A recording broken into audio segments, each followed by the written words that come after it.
जा पाती, लेकिन मैं लंगड़ी हूँ। गुड़िया बेटी, क्या आपको भी बेर खाने हैं? हाँ मम्मा, मेरा दिल तो बहुत है, मगर मैं लंगड़ी हूँ। मेरी बेटी लंगड़ी है तो क्या हुआ, उसकी माँ तो स्वस्थ है। चलो आज मैं आपको बेरी के पेड़ पर ले जाती हूँ। आप भी जग्गू कुक्कू की तरह डाल पर बैठकर खूब बेर खाना। अब जल्दी चलो। फिर एक टोकरी में गुड़िया को बिठाकर मम्मा चिड़िया भी घर से बाहर चली जाती है। खट्टा मीठा बेर है, दिल कर रहा है इसकी गुठली भी खा जाऊं। नहीं जग्गू, गुठली नहीं खाना, बेर बहुत है, तुम बेर को ही खाओ। मैं तो कुछ बेर अपने घर भी लेकर जाऊंगा। कोको दोस्त, वो देखें, आपकी मम्मा भी इसी तरफ आ रही है, शायद उन्हें भी खट्टे मीठे बेर खाने होंगे। फिर मम्मा चिड़िया गुड़िया के साथ पेड़ पर बैठ जाती है। गुड़िया तो कई महीनों के बाद घर से बाहर आई थी, वो बहुत खुश होती है। यहाँ कितना अच्छा लगता है, खुला आसमान, चारों तरफ पेड़ पौधे और ताजी ताजी हवा। लो गुड़िया बहन, ये बेर खाओ, ये और भी मजेदार है। ऐसे वो तीनों गुड़िया को बेर तोड़ तोड़ कर खिलाते हैं। दूर छिपी हुई बुरी चील उन पर नजर रखे हुई थी। अरे वाह, एक साथ चार चार शिकार है, किसी एक का खात्मा तो हो ही जाएगा, बड़ी तेज भूख लगी है। फिर वो बुरी चील धीरे धीरे बेरी के पेड़ तक पहुंच जाती है और एकदम से उन्हें घेर लेती। जग्गू और कुक्कू तो डर के मारे मम्मा चिड़िया के पीछे छिप जाते हैं। सब ऐसे ही खड़े रहो, अगर एक भी भागा तो कच्चा चबा जाऊंगी, बड़ी तेज भूख लगी है मुझे। नाना चील जी, हमें जाने दे, हमारी जान बख्श दे, छोटे बच्चों पर रहम करें। नाना चिड़िया, किसी एक को तो अपना शिकार बनाकर ही खाऊंगी।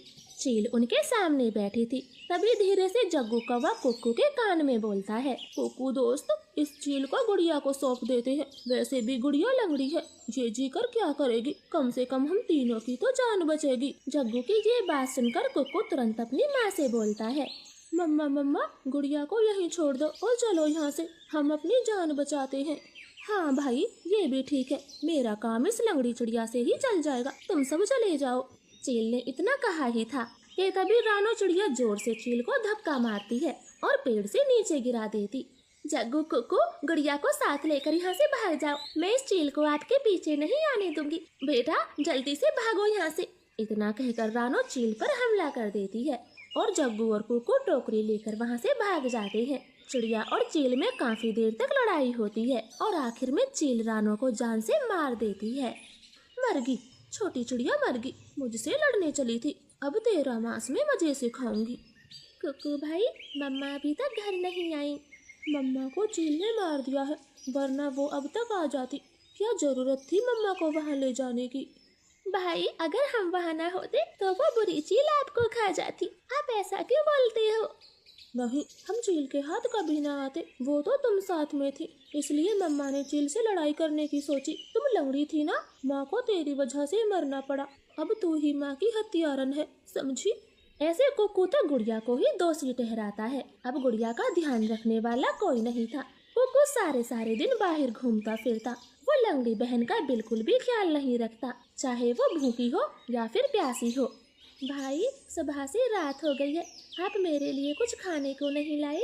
जंगल में भोजन की कमी हो गई है, अपना पेट भरना ही बड़ा मुश्किल है, ऐसे में तेरे लिए दाना कहाँ से लाता? ऐसा बोलकर कुक्कू तो सो जाता है। गुड़िया को पूरी रात नींद नहीं आती, क्योंकि वो तो कई दिनों से भूखी थी। मम्मा मम्मा, अगर आज आप जिंदा होती तो मेरा कितना ख्याल रखती, अब तो मुझे भी भूखा सोना पड़ता है, मैं क्या